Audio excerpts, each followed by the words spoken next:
अस्सलाम वालेकुम dear students, I hope आप सब खैर खैरियत से होंगे। ज़रा मुझे ये बता दें कि राइटिंग बिल्कुल क्लियर है या थोड़ी सी ब्लर आ रही है।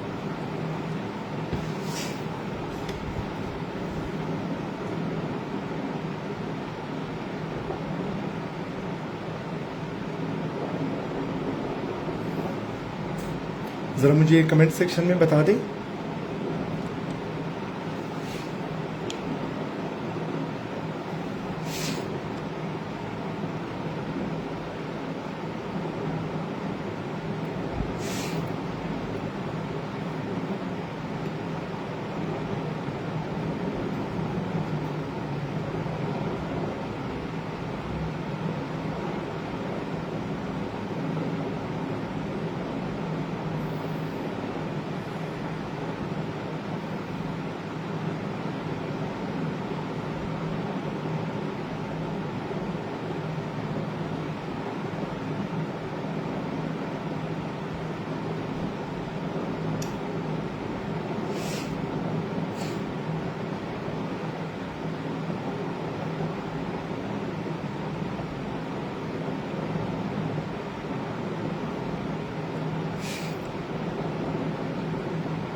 अच्छा चलिए ठीक है, इसका मतलब है कि राइटिंग क्लियर है। तो आज का लेक्चर ज़रा कंटिन्यू करते हैं। थोड़ा सा उसमें ब्रेक आ रहा था तो इमरान बलोच अब ठीक हो गया है, राइट। चलिए आज के लेक्चर की तरफ आने से पहले एक टॉपिक है, ज़रा वो आप लोगों के साथ थोड़ा सा डिस्कस कर लेता हूँ कि वो टॉपिक क्या होगा। आप इस पर रिसर्च कर लें, आप जाकर देख लें, गूगल पे देख लें। टॉपिक मैं आपको बता देता हूँ कि सपोज एग्जामिनर अगर आपसे पूछे कि what is the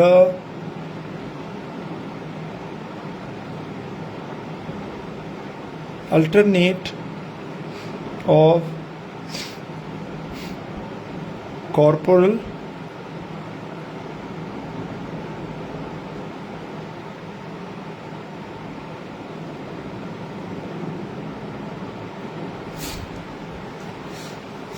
punishment, what is the alternate of corporal punishment। अब ये टॉपिक क्यों मैं एक्सपेक्ट कर रहा हूं कि ये कैसे आ सकता है। देखिए,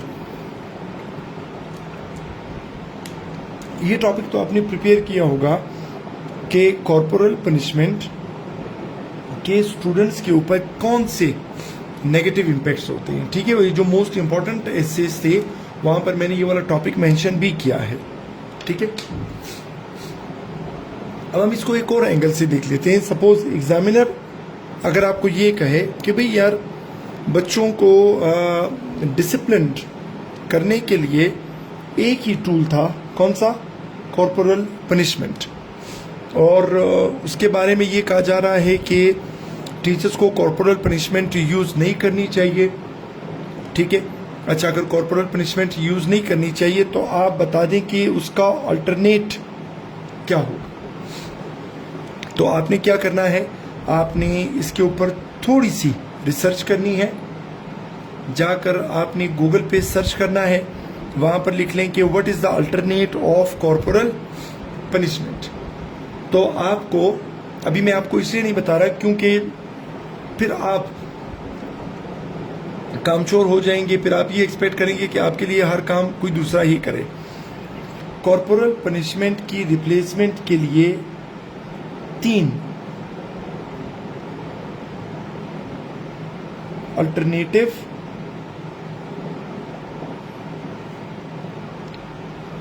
टेक्निक्स हैं, ठीक है। यानी अगर आप कहते हैं कि भाई बच्चों को सजा नहीं देनी चाहिए, तो फिर आपसे ये पूछा जाएगा कि यार बगैर सजा के तो वो बंदे दे पुत्र बनते नहीं, तो लाजमी बात है कि उनको सजा ही देनी पड़ेगी। तो आप कहेंगे नहीं, सजा नहीं देनी चाहिए।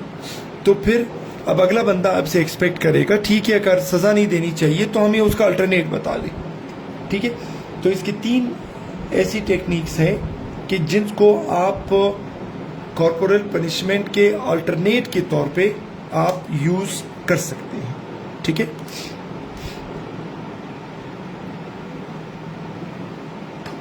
अच्छा, उसके अलावा पेड क्लास की जो स्टूडेंट्स थे, ठीक है, उन्होंने असाइनमेंट्स लिखी है, मैंने उनको टॉपिक्स दिए थे और वो टॉपिक्स किस तरह उन्होंने अटेम्प्ट करने थे, 1 पैराग्राफ एसे, ठीक है, जो ऑलरेडी मैं आप लोगों को ये ओपन ग्रुप में बता चुका हूं कि 1 पैराग्राफ एसे आपने किस तरह अटेम्प्ट करना है। अब मैं क्या करता हूं, मैं वो स्टूडेंट्स के जिन्होंने 1 पैराग्राफ ऐसे बहुत ही ज़बरदस्त एसेज लिखे हैं, ठीक है, यानी जो मुझे पर्सनली बहुत पसंद आए और जो बहुत अच्छे थे, मैं वो सारे 1 पैराग्राफ एसेज आप लोगों के साथ ओपन ग्रुप्स में शेयर कर दूंगा, ठीक है।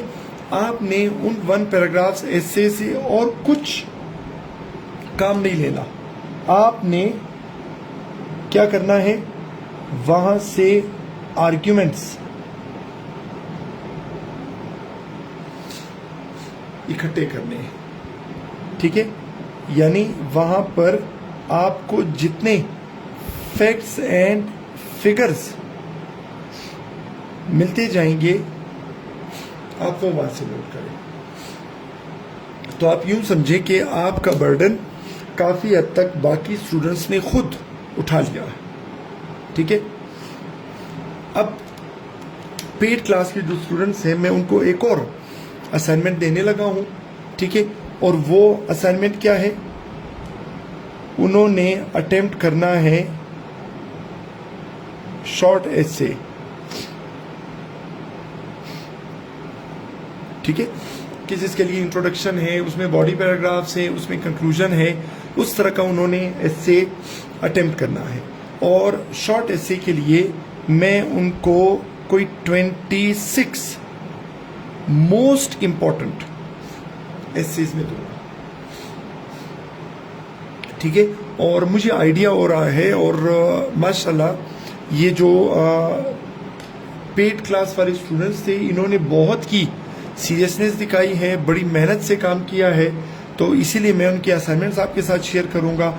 अब मैं उन्हें एक और असाइनमेंट देने लगा हूं, कौन सा, शॉर्ट एसे से रिलेटेड। तो ये लोग जब ये असाइनमेंट भी सॉल्व कर लेंगे, सबमिट करा देंगे, मैं चेक कर लूंगा, तो वो असाइनमेंट मैं आप लोगों के साथ शेयर कर लूंगा।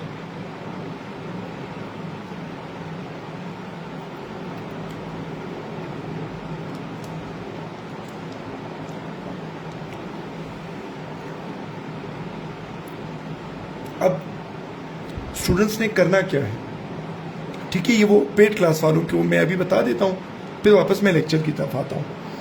हमारे पास टोटल कोई 26 लेक्चर्स हैं, राइट, और स्टूडेंट्स कितने हैं, कोई ऑलमोस्ट 180,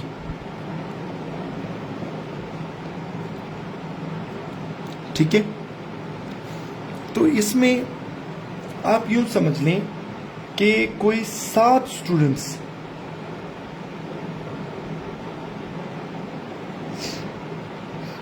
एक एसे अटेम्प्ट करेंगे, यानी एक एसे 7 मुख्तलिफ स्टूडेंट्स अटेम्प्ट करेंगे, तो जब 7 मुख्तलिफ स्टूडेंट्स एसेज अटेम्प्ट करेंगे तो आपको उसमें क्या चीज़ मिलेगी? आपको वैरायटी मिलेगी। ठीक है, अब जब 7 मुख्तलिफ दिमाग 7 मुख्तलिफ तरीक़ों से उस पर काम करेंगे तो आपको उसमें वैरायटी नज़र आएगी। ठीक है, अच्छा, अब इसमें करना क्या है उन स्टूडेंट्स को ज़रा मैं बता दूं कि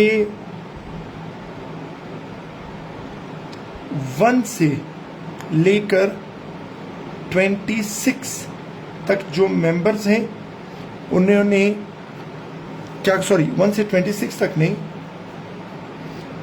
कोई 7 स्टूडेंट्स ने, पहले 7 स्टूडेंट्स ने अटेम्प्ट करना है टॉपिक नंबर 1, फिर उसके बाद 1 से लेकर 7 तक, 8 से लेकर 14 तक टॉपिक नंबर 2, फिर 15 से लेकर 21 तक टॉपिक नंबर 3। यानी 7 स्टूडेंट जैसे ही कंप्लीट हो जाएंगे टॉपिक नंबर 1, उसके बाद जो फिर नेक्स्ट 7 होंगे उनके पास आ जाएगा टॉपिक नंबर 2।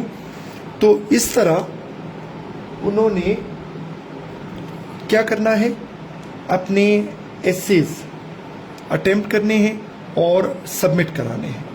ठीक है, तो जब वो एसेज सबमिट करा देंगे इंशाल्लाह वो एसेज में चेक कर लूँगा, आपको थोड़ा सा आइडिया हो जाएगा कि स्टूडेंट्स कहाँ गलती करते हैं और उन्हीं गलतियों से सीख कर फिर हम क्या करेंगे, फिर हम आगे बढ़ सकेंगे। ठीक है, तो ये असाइनमेंट्स जब वो सबमिट कराएंगे इंशाल्लाह उस पर काम करके चेक करके फिर मैं आप लोगों के साथ शेयर कर लूँगा। ठीक है, एक तो ये काम था।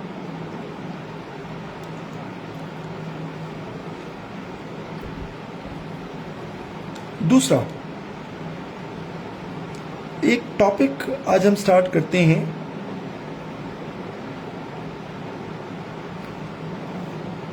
किस चीज से रिलेटेड? प्रेपोजिशंस से रिलेटेड। ठीक है, प्रेपोजिशंस का हमने पहले भी डिस्कस किया था, मैं थोड़ा सा रिवाइज करा देता हूं। हमने उसको 3 कैटेगरीज में डिवाइड किया था, एक थे प्योर, एक थे फिक्स्ड और एक है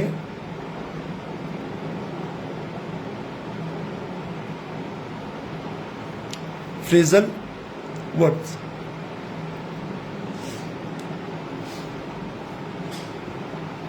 यस सरफराज, मैं स्क्रीनशॉट्स भेज दूंगा, बल्कि आप यूं करें कि वो पहले वाले जो मैंने स्क्रीनशॉट्स भेजे हुए हैं उसी सीक्वेंस को आप लोग फॉलो करें।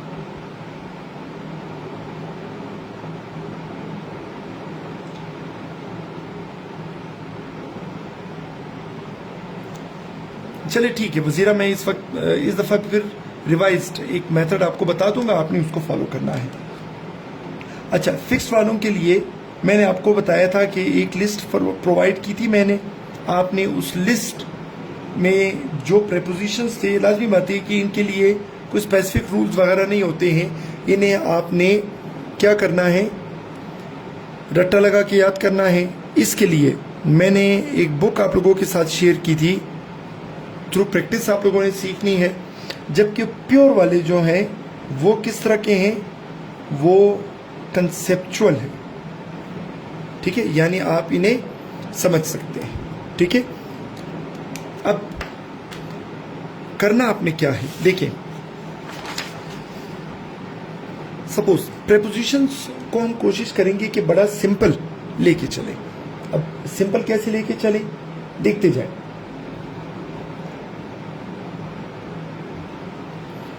सपोज हमारे पास 2 प्रेपोजिशंस हैं, इनको थोड़ा सा हम एक दूसरे के साथ कोरिलेट करके प्रिपेयर कर लेते हैं। एक है अप और एक है डाउन। ठीक है, अप आप यूं समझ लें असेंडिंग ऑर्डर में है और डाउन डिसेंडिंग ऑर्डर में है। ठीक है, अब आपके पास आ गया कौन सा, असेंडिंग, और डाउन आपके पास आ जाएगा कौन सा,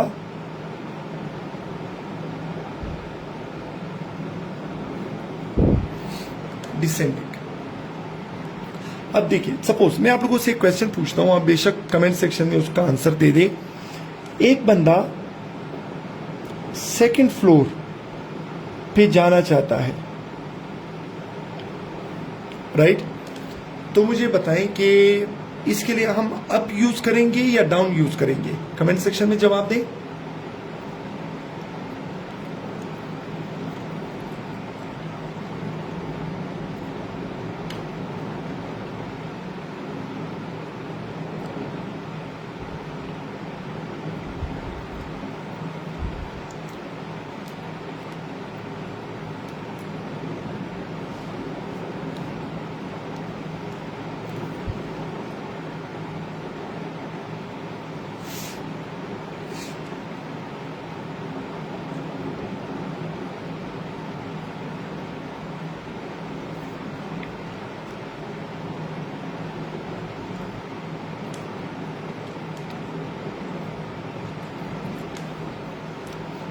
चले, आप मेहरबानी करके ये गलत जवाब देना जो है इसको फिलहाल ज़रा साइड पे रखें और एक बात सुनें।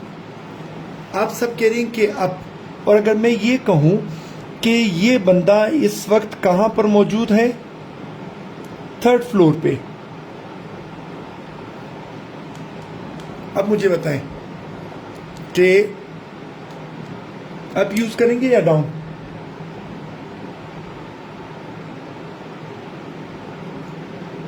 यस हानि रोकी, एग्जैक्टली। आपने क्या करना है, आपने इसकी करंट पोजीशन देखकर आपने बताना है कि इसको ऊपर जाना पड़ेगा या नीचे आना पड़ेगा, ठीक है? यानी आप डायरेक्टली ये चीज डिसाइड नहीं कर सकते, ठीक है? तो अप और डाउन के लिए आपने एक तो क्या करना है, आपने देखना है कि करंट उसकी पोजीशन कौन सी है। Yes Karim Baloch, very good. आपने उसकी लोकेशन देखनी है, करंट पोजीशन देखनी है, फिर आप डिसाइड करेंगे। चलिए, एक और क्वेश्चन है आपसे, ठीक है? जरा और से सुने और फिर कमेंट सेक्शन में उसका आंसर दे दें।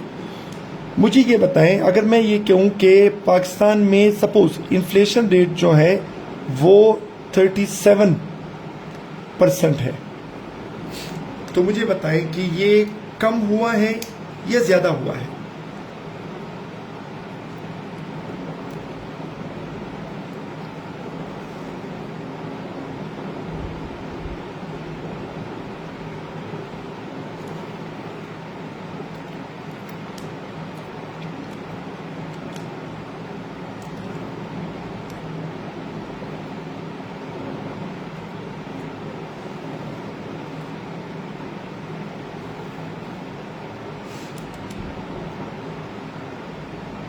चलिए बताएं, कम हुआ है या ज्यादा हुआ है? हैज इट गॉन अप और डाउन?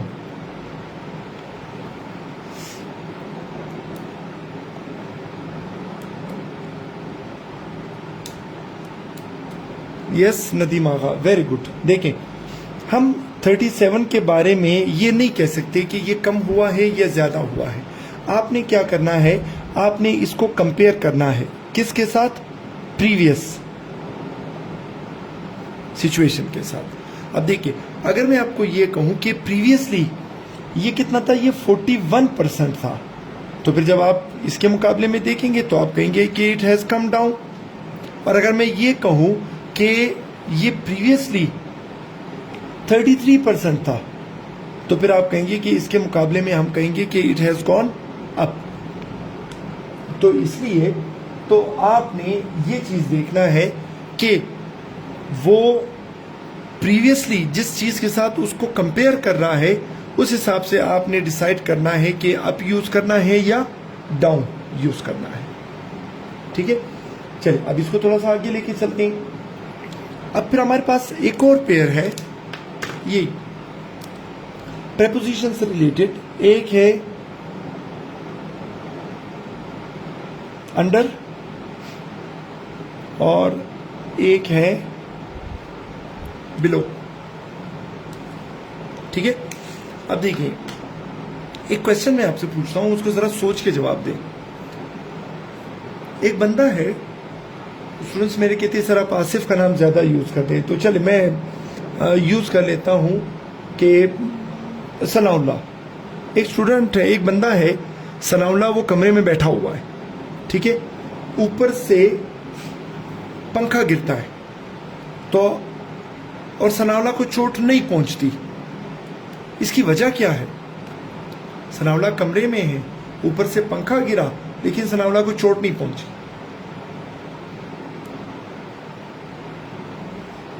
बता सकते हैं कि क्यों?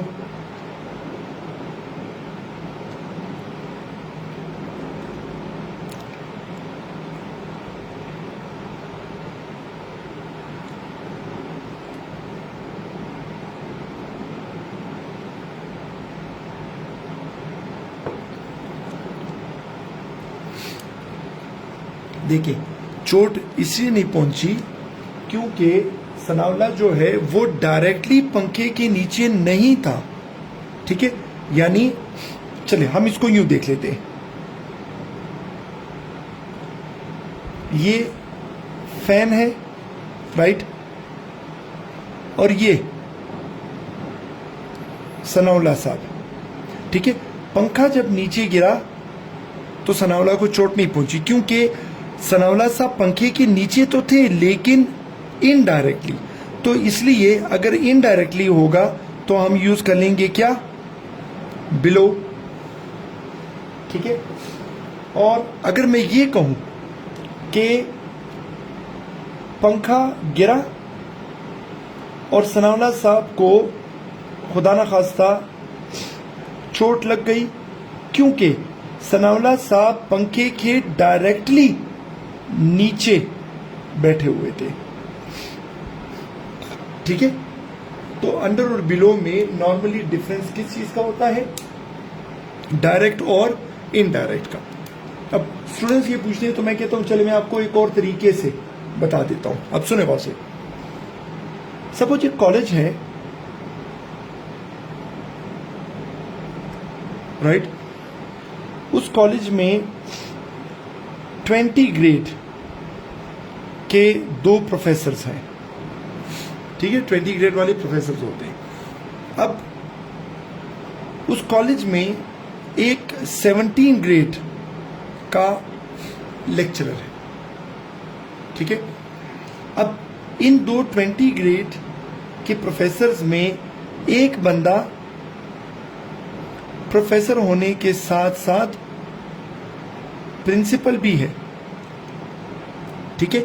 अब ये दूसरा जो 20 ग्रेड का प्रोफेसर है, ये इस लेक्चरर को कहते हैं कि भाई आप जाएं और 2 एक्स्ट्रा क्लासेस लें। तो ये लेक्चरर इसको कहेगा कि ठीक है सर, मैं आपसे ग्रेड में कम हूं लेकिन मैं आपके अंडर नहीं हूं, मैं आपके मातहत नहीं हूं, ठीक है। यानी वो ये कहेगा कि ग्रेड में मैं आपसे कम हूं लेकिन मैं डायरेक्ट आपके मातहत नहीं हूं।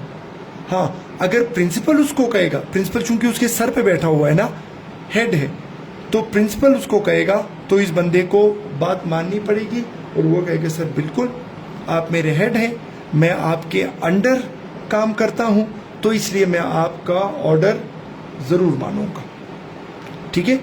तो जब हम निकालना, जब हम लेवल के हिसाब से देख ले, ये 17 इन दोनों से लेवल में कम है लेकिन ये यहां पर इनडायरेक्टली कम है, ये इसकी बात मानने का पाबंद नहीं है, ये इसकी बात मानने का पाबंद है, ठीक है। तो ये हमारे पास हो गए कौन सा? अंडर और बिलो।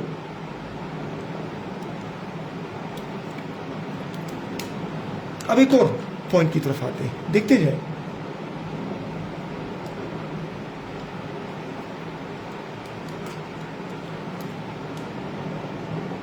हमारे पास है ऑन,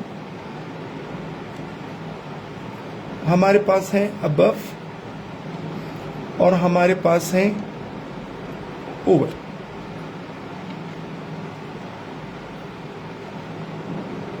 अब इन तीनों में एक चीज सेम है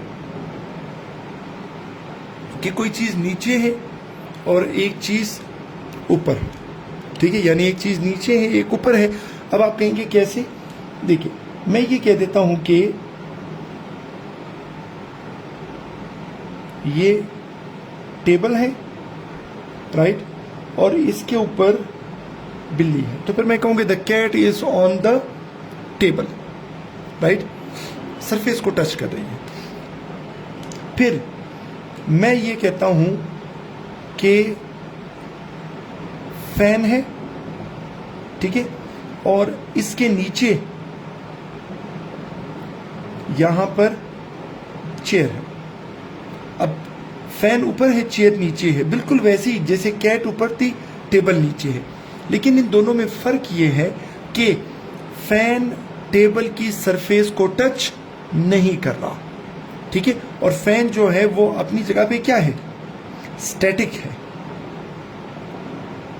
ठीक है, वो अपनी जगह पे रुका हुआ है। तो फिर मैं कहूंगा कि the fan is above the chair.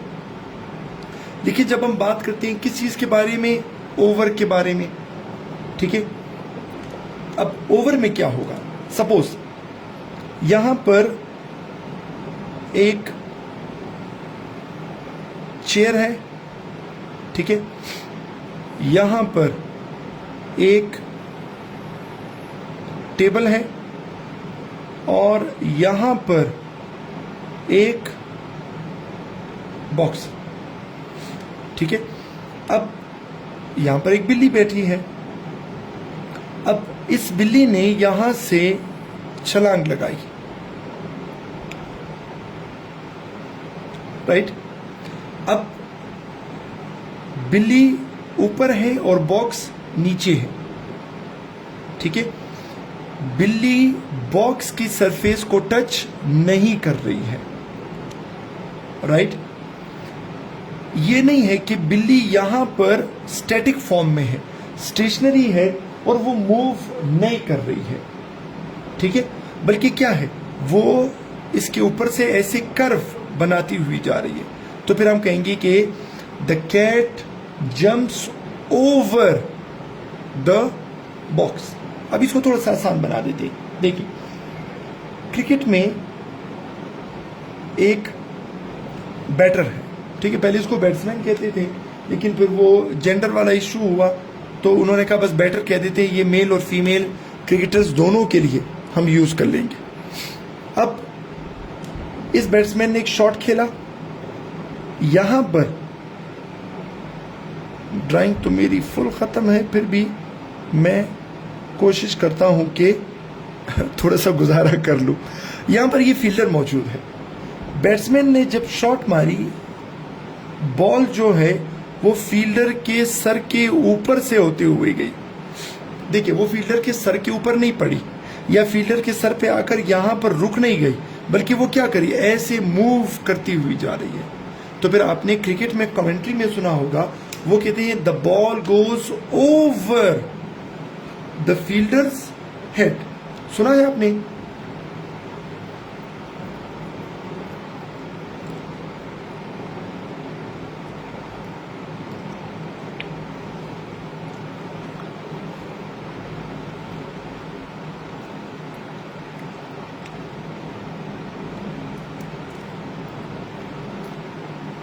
अब एक और पॉइंट आपको बताता हूं। देखिए, आपने सुना होगा एक लफ्ज हम यूज करते हैं, ब्रिज। एक वर्ड हम यूज करते हैं क्या, फ्लाई ओवर। ये ओवर लफ्ज पे जरा फोकस करें, ठीक है। तो ब्रिज क्या है, सपोज यहां पर एक ऐसा पुल बना हुआ है, ठीक है, ये ब्रिज है। देखिए, जब हम फ्लाईओवर की बात करते हैं ना, तो वो कुछ ऐसा होता है फ्लाईओवर, ठीक है, और उसके नीचे से भी क्या हो रहा होता है, रोड गुजर रहा होता है, ठीक है। यानी नीचे रोड होता है और जो ब्रिज है, जो पुल है, फ्लाईओवर, वो उसके ऊपर से ऐसे होता हुआ जाता है। इसलिए हम उसको फ्लाई अबव नहीं कहते या फ्लाई ऑन नहीं कहते, बल्कि हम क्या कहते हैं, फ्लाई ओवर।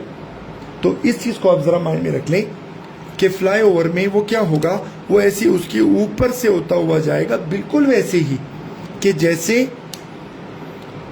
एक गेंद फील्डर के सर के ऊपर से होती हुई जा रही है। राइट, यहां तक क्लियर हुआ? तो आगे बढ़ते हैं।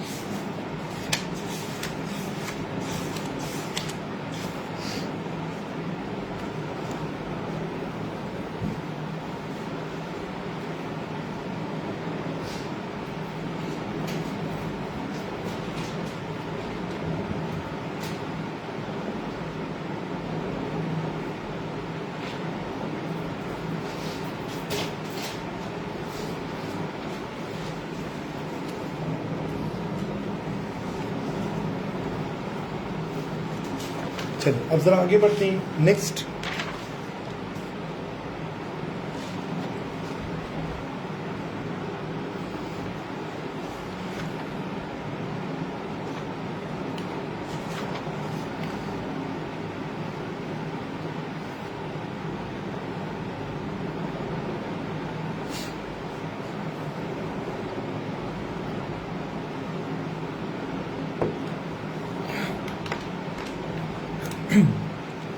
अब देखिए, अब हम 3 और प्रेपोजिशंस को कनेक्ट करके पढ़ेंगे तो आपको ज्यादा अच्छी तरह से, ज्यादा आसानी से समझ आएगा। एक है ऑन, एक है टू, और एक है ऑन टू। ऑन है, टू है, ऑन टू है। ऑन वाला भी हमने पढ़ा कि वो क्या करेगा, उस सरफेस को टच करेगा। ठीक है। टू हमें बताता है किस चीज के बारे में, डायरेक्शन के बारे में, कि किसी डायरेक्शन में सपोज मूवमेंट हो रही है। जबकि ये ऑन टू जो है ना, इसे मैं कह देता हूं कि ये क्या है, ये दरअसल एक ट्रांजिशन है। तो आप एक काम करें, मुझे जरा कमेंट सेक्शन में बताएं कि ये ट्रांजिशन का मतलब क्या है।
चलिए, ट्रांजिशन को थोड़ा सा मैं आसान अल्फाज में बता देता हूं।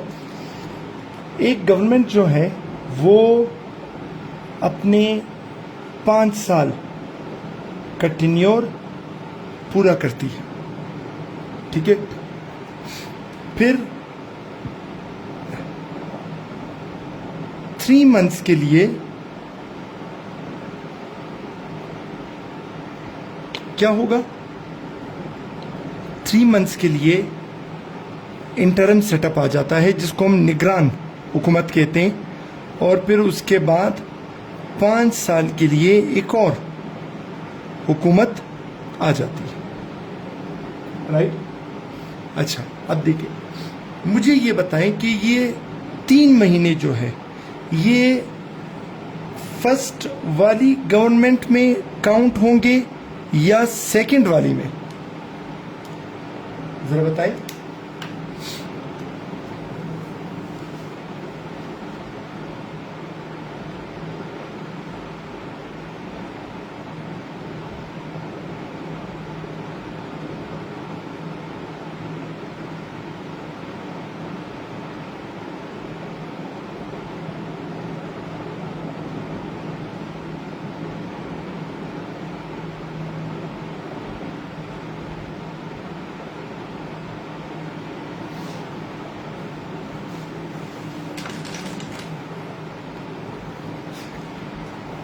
चले, अमानुल्लाह कह रही है कि सेकंड वाली में काउंट होंगे।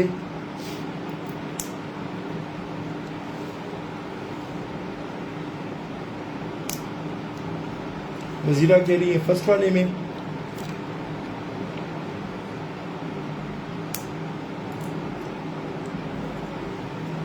मजीद कह रहे हैं कि सर किसी में नहीं। यस, चलिए जहांगीर हुसैन सुब्रो, आपकी बात में मान लेता हूं। ये 3 महीने जो है ना ये इसमें काउंट होंगे ना इसमें काउंट होंगे, क्योंकि हम इसे कहते हैं कि ये कौन सा फेज है, हम इसे ट्रांजिशन फेज कहते हैं। ठीक है, फिर अगर आपका दिल कर रहा है कि मैं थोड़ा सा और आसान करके बताऊं तो सुन ले। एक तरफ वो मौसम है कि जहां आप पंखे चलाते हैं, समझ तो गए होंगे ना कौन सा मौसम है, यही आजकल जो चल रहा है। एक फिर वो मौसम है कि जहां पर आप हीटर चलाते हैं। गर्मियां हैं, सर्दियां हैं, बीच में ऐसा मौसम आ जाता है कि अगर आप पंखा चलाएं तो आपको सर्दी लगती है और पंखा ना चलाएं तो आपको गर्मी लगती है। यानी बंदा हैरान होता है कि यार इस वक्त सर्दियां शुरू हैं या गर्मियां शुरू हैं। तो ये जो पंखे और हीटर वाला जो एक्सचेंज चलता रहता है ना, जिसे हम कहते हैं, ये कौन सा है, ये ट्रांजिशन। ठीक है, अब थोड़ा सा आपको आइडिया हुआ कि मैं इसको ट्रांजिशन क्यों कह रहा हूं। अब आते हैं अपने क्वेश्चन की तरफ। देखें, ये एक टेबल है, ठीक है, और ये एक चेयर है, राइट। अब एक मोहतरमा इस वक्त यहां पर इसकी सरफेस पे बैठी हुई है, ठीक है। अब चूंकि ये यहां पर बैठी हुई है, सरफेस को टच कर रही है, तो मैं कहूंगा इस वक्त बिल्ली कहां पे है, the cat is on the table. आप एग्री करते होंगे, ठीक है। अब बिल्ली ने क्या किया, बिल्ली ने छलांग लगाई। अब जब बिल्ली ने छलांग लगाई ना, तो ये टेबल से क्या हो गई, ये हो गई टेबल से डिटैच, टेबल से अलग हो गई, ठीक है। अब ये इस वक्त हवा में है, ट्रांजिशन में है, ना इस वक्त ये टेबल पे है और ना ही ये चेयर में, ठीक है। तो जब तक ये ऐसी स्टेट में होगी कि जिसमें ना ये टेबल पे है ना ये चेयर पे है, ये वाला जो इसका ट्रांजिशन वाला फेज होगा, इसके लिए हम टर्म यूज करेंगे क्या, on to.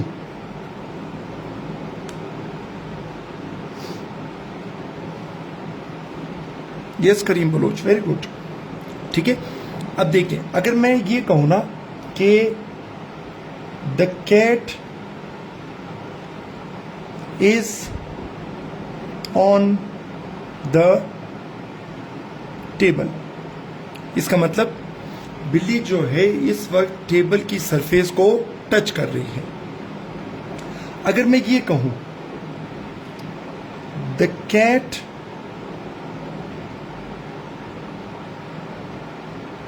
Jumps on to the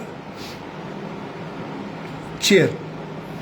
इसका मतलब ये है कि बिल्ली ने इस वक्त कुर्सी की तरफ छलांग लगाई है, लेकिन उसने जहां से छलांग लगाई है बिल्ली का उसके साथ भी कोई कनेक्शन नहीं है, और बिल्ली अभी तक चेयर की सरफेस पे भी नहीं पहुंची, रास्ते में है। तो जब वो रास्ते में होगी ना, तो हम क्या यूज करेंगे? हम यूज करेंगे ऑन टू, राइट? ये ऑन टू वाला पॉइंट क्लियर हुआ?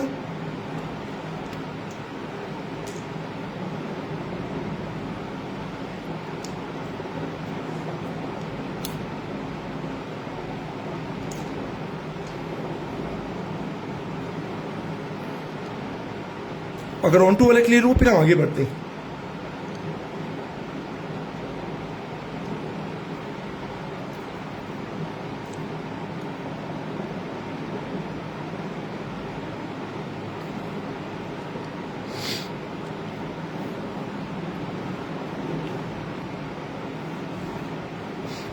जल्दी से बताते जाए, क्लियर है तो मैं आगे बढ़ूंगा। चलिए, अमानुल्लाह कह रहे क्लियर है, राइट। अब फिर मैं आपको एक और जोड़ी बताता हूं। देखिए, एक है इन, एक है टू, और एक है इनटू। एक है इन, एक है टू, और एक है इनटू। अब ये इन जो है ना, ये यूज होता है सराउंडेड, ठीक है, बाउंड्री में चारों तरफ से। टू फिर वही है, किसी डायरेक्शन में कोई मूवमेंट कर रहा है। और जब हम इनटू के बारे में बात करेंगे, ठीक है, इनटू फिर मैं एक लफ्ज यूज कर लूंगा। इनटू क्या है? इनटू ट्रांजिशन है। फिर आप कहेंगे सर ये क्या बात हुई? थोड़ी देर पहले आप हमें बता रहे थे कि ऑन टू ट्रांजिशन है, और अभी आप हमें बता रहे हैं कि इनटू ट्रांजिशन है।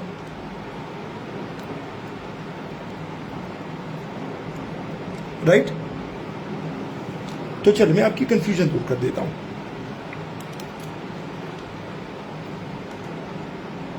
एक बंदा है, वो इस वक्त जमीन पे खड़ा है, तो हम कहेंगे he is standing on the ground. ठीक है। अब बंदे ने क्या किया? उसने छलांग लगाई। ठीक है, यानी मैं कह देता हूं कि यहां पर क्या है? रिवर है, राइट? अब जब उसने छलांग लगाई ना, तो वो ग्राउंड से डिटैच हो गया, ट्रांजिशन फेज में है, जमीन से भी ऊपर उठ गया और अभी तक दरिया में पहुंचा भी नहीं है। तो वो जब तक बीच में होगा ना, तो हम उसके लिए यूज करेंगे ट्रांजिशन।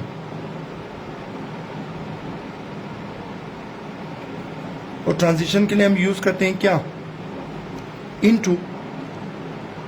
तो मैं क्या कहूंगा? मैं कहूंगा कि the man jumps into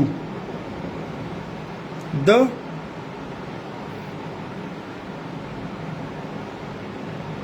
river.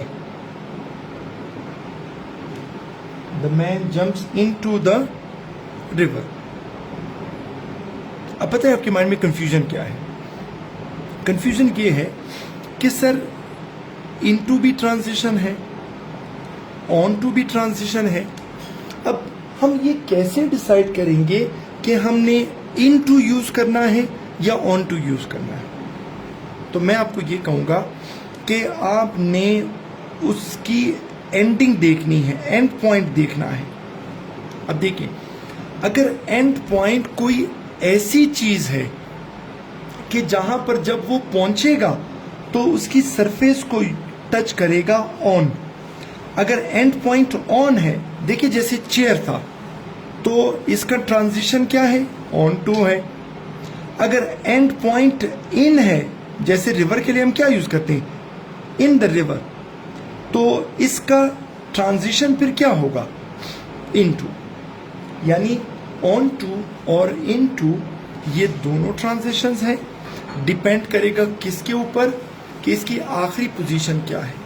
अगर आखिरी पोजीशन ऑन है तो ट्रांजिशन ऑन टू होगा, अगर आखिरी पोजीशन इन है तो ट्रांजिशन इन टू होगा। चले मैं आपको एक सेंटेंस दे देता हूं, आप जरा सोच कर उसका जवाब दें।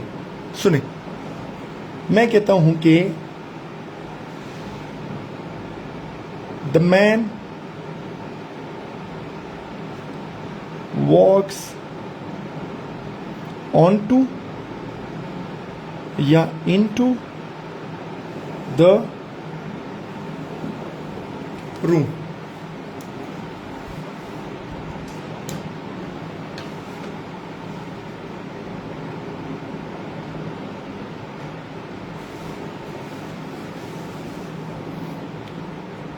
चलिए जरा सोच के जवाब दें।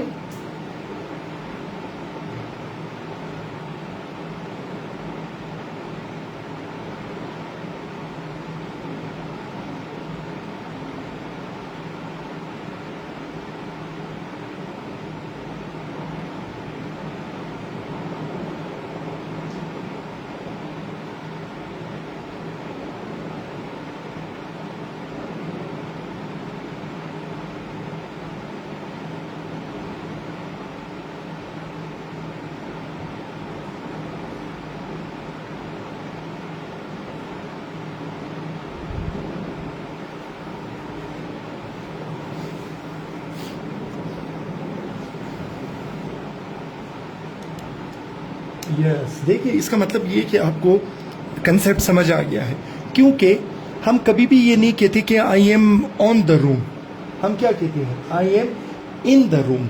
तो इसलिए अगर रूम यानी लास्ट पोजीशन उसकी इन है तो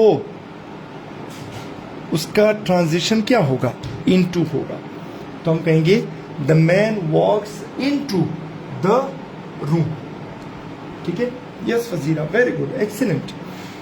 अब देखिए एक और चीज मैं आपको बताता हूं, देखिए इनटू और ऑन टू जो है ना, इसको मैं रिलेट करता हूं, उर्दू की एक कहावत है, मैं पूरी कहावत नहीं बताऊंगा, मैं उसकी सिर्फ आपको स्टार्ट की वर्डिंग्स बता दूंगा ताकि देख लूं आपका जो पिकिंग एबिलिटी है वो कितनी अच्छी है।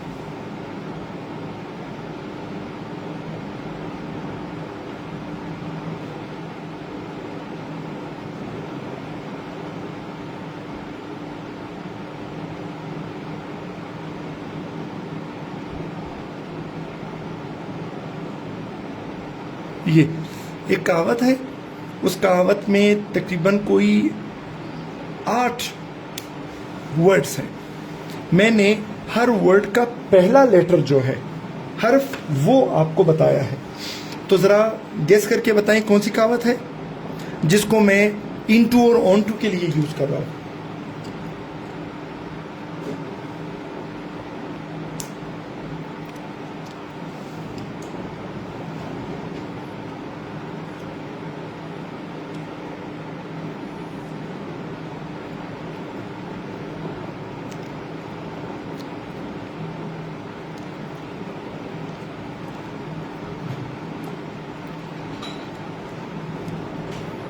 चलिए देखते हैं आपकी उर्दू की तैयारी कितनी अच्छी है।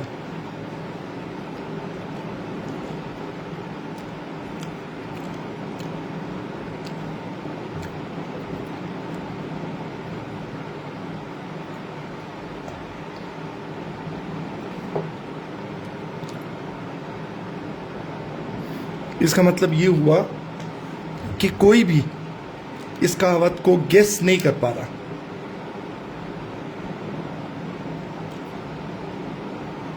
मैं बता दूं,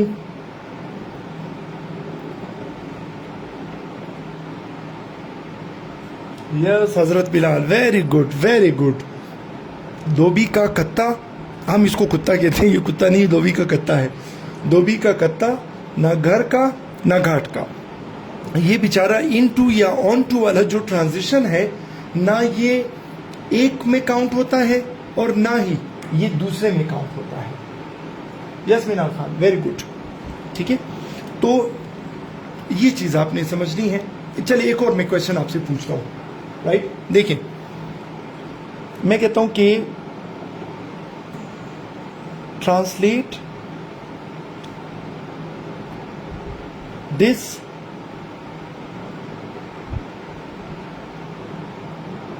पैराग्राफ डैश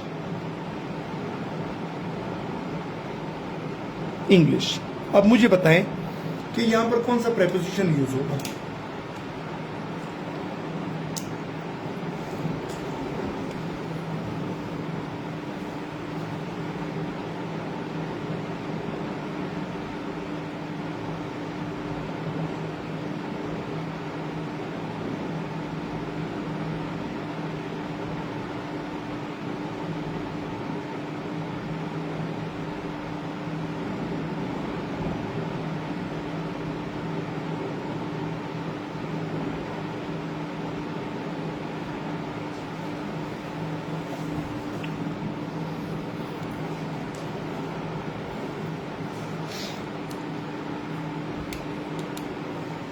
एग्जैक्टली देखिए, हम इसको इनटू इंग्लिश क्यों कहेंगे, क्योंकि जब हम उसको ट्रांसलेट कर रहे होंगे ना, तो वो एक लैंग्वेज से दूसरे लैंग्वेज में शिफ्ट हो रहा होगा, रास्ते में होगा।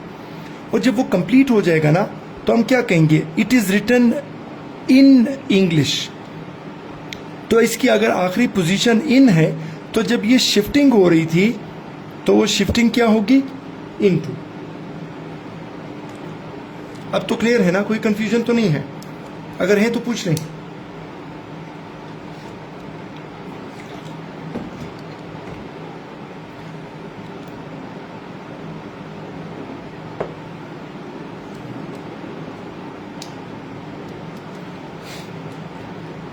चलिए इसको आगे लेके चलते हैं। एक और टर्म हम यूज करते हैं जिसको हम क्या कहते हैं, आउट ऑफ। इन टू में आखिरी पोजीशन को देखते हैं और आउट ऑफ में क्या करते हैं, स्टार्टिंग पोजीशन को देखते हैं। ठीक है, सपोज अगर मैं इस वक्त कहां पे हूं, इन द रूम। अब मेरे मूवमेंट शुरू करनी है, मैंने कमरे से बाहर आना है, तो फिर मैं क्या कहूंगा, I am coming out of the room. I am coming out of the room. चलिए इसको मैं थोड़ा और आसान बना देता हूं। देखिए,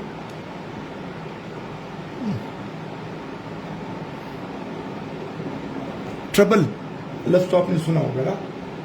ठीक है, आप यूं समझ लें कि आपका एक दोस्त है, वो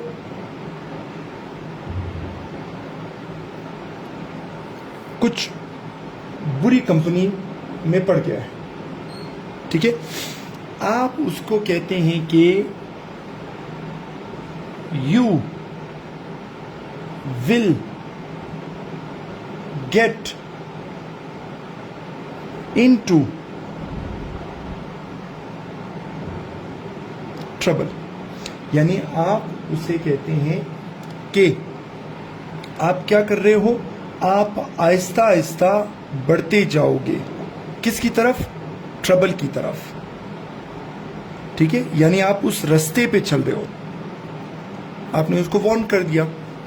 फिर आप क्या करते हैं, आप एक महीने बाद उससे फोन करते हैं और आप उससे पूछते हैं कि अच्छा दे हाल, किधर हो। तो वो कहते हैं मैं तो पहुंच गया हूं। आप कहते हैं किधर पहुंच गए हो, वो कहेगा कि मैं उस वक्त रास्ते में था ना, किसकी तरफ जा रहा था, मुसीबत की तरफ। तो वो कहेगा मैं पहुंच गया हूं। आप कहेंगे मतलब, तो वो कहेगा आई एम इन ट्रबल। यानी जब आपने उसको कहा था, आपने कहा था कि भाई अभी रास्ते में हो और मुसीबत की तरफ बढ़ रहे हो। एक महीने बाद आपने पूछा किधर हो, उसने कहा यार मैं खैर खैरियत से पहुंच गया हूं। कहां पहुंच गया हूं, मुसीबत में पहुंच गया हूं। तो वो आपको कहेगा क्या, I am in trouble. Right. अब फिर आप कहते हैं अच्छा अब मैं क्या करूं, फिर वो कहेगा कि get me out of trouble. क्या कर लो, यस इसके नंग्याल एंजल, ठीक है। तो वो कहेगा कि यार अब मुझे मुसीबत से निकाल। मैंने उसको क्या कहा, मैंने उसे कहा कि भाई आप रास्ते में हो, जा रहे हो मुसीबत की तरफ, सपोज ये मुसीबत है। मैंने उसको एक हफ्ते बाद पूछा यार किधर हो, कहते मैं पहुंच गया हूँ। कहाँ पहुंच गए हो यार, वो मैं रास्ते में था, मैं खैर खैरियत से मुसीबत में पहुंच गया हूँ। मैं कहूँगा अच्छा अब मैं क्या करूँ, ठीक है। तो फिर वो कहेगा कि अब जरा मुझे इससे बाहर निकालो। ये समझ लो, if you start smoking you will get into trouble, ठीक है। अब थोड़ा सा क्लियर हुआ, इन फिर टू फिर इन टू और फिर आउट ऑफ। अब फिर थोड़ा सा हम और आगे बढ़ते हैं। देखिए अब ये तो हमने मुसीबत के बारे में बात की ना, सपोज हम किसी सवारी के बारे में बात करते हैं, कोई व्हीकल, ठीक है, ट्रांसपोर्ट के लिए। अब सुनते जाएं। सपोज एक ट्रांसपोर्ट एक तरफ है क्या, कार, और एक तरफ है कोई बस, ठीक है। एक बंदा गाड़ी में सवार हो रहा है, राइट। तो फिर वो कहेगा कि I am getting in to the car, ठीक है। थोड़ी देर बाद पूछते हो आप किधर हो, तो वो कहेगा कि now I am in the car. फिर अब क्या कर रहे हो, आई am getting out of the car. गाड़ी में सवार हो रहा हूं, ट्रांजिशन चल रहा है, पहुंच गया, इन, बाहर आ रहा हूं, गेट आउट ऑफ। लेकिन इसके मुकाबले में हमारे पास ऐसी सवारियां जैसे बस हैं, ट्रेन है, प्लेन है, ठीक है, ऐसी सवारियां कि जिसमें आप खड़े भी हो सकते हैं और उसमें मूवमेंट भी कर सकते हैं, राइट। तो सपोज अगर मैं बस में सवार हो रहा हूं ना, तो फिर मैं कहूंगा कि I am getting on the bus, I am getting on the bus, right. फिर थोड़ी देर बाद आप पूछते हो कि यार आप किधर हो, तो वो कहेगा I am on the bus. देखिए हम कभी भी इन द बस यूज नहीं करेंगे, क्योंकि बस एक ऐसी सवारी है ट्रेन की तरह, प्लेन की तरह, कि जिसमें आप खड़े भी हो सकते हैं, मूव भी कर सकते हैं। अच्छा, फिर अब वो बस में सवार है, अब वो बस से उतर रहा है, तो फिर वो कहेगा कि I am getting off the bus, ठीक है। सवार हो रहा है, हो गया है, उतर रहा है। एक ऐसी सवारी के लिए कि जिसमें ना आप खड़े हो सकते हैं और ना मूवमेंट कर सकते हैं। जबकि सवार हो रहा है, हो गया है, अब उतर रहा है, ऐसी सवारी के लिए जैसे बस है, ट्रेन है, प्लेन है, कि जिसमें आप खड़े भी हो सकते हैं और आप उसमें मूव भी कर सकते हैं, ठीक है। तो ये वाला पॉइंट आप जरा माइंड में रखें। और जो पेड ग्रुप वाले स्टूडेंट्स हैं उनके साथ मैं डिफरेंट टॉपिक्स शेयर करने लगा हूं, यानी पिछली दफा जो मैंने टॉपिक्स शेयर किए थे, इस दफा टॉपिक्स क्या होंगे, वो उनसे डिफरेंट होंगे।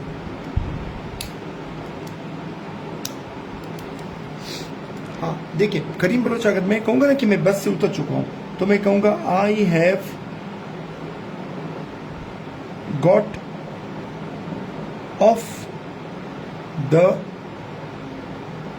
बस, ठीक है।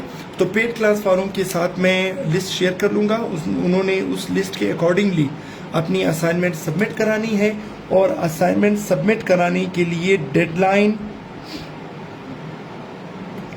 फ्राइडे 8 PM तक। जिसने असाइनमेंट सबमिट कराई मैं वो चेक करूंगा, उसके अलावा मैं चेक नहीं करूंगा। और आप लोगों को अभी से बता दूं, मैंने आपको कहा था कि जब आप कोई असाइनमेंट सबमिट कराएं, सपोज अगर ये आपका पेपर है, एक तो साइड से आपने मार्जिन छोड़ना है और ऊपर से भी और नीचे से भी आपने मार्जिन छोड़ना है। क्यों? ताकि फिर प्रिंट आउट्स निकालने में आसानी हो। तो इसको फिलहाल यहीं पे रोकते हैं। ये हमारी गिफ्ट क्लास थी। कल इंशाल्लाह दोबारा इस लेक्चर को यहीं से रिज्यूम करेंगे। तो इसलिए तारिक साहब अभी उर्दू ऐसे का मुझे नहीं पता कि कैसे तैयार करना है, मैं सिर्फ इंग्लिश ही पढ़ा सकता हूं। तो इसलिए फिलहाल छुट्टी करते हैं। कल इंशाल्लाह जिंदगी रही तो दोबारा मुलाकात करेंगे। तब तक के लिए इजाजत दीजिए। अल्लाह हाफिज।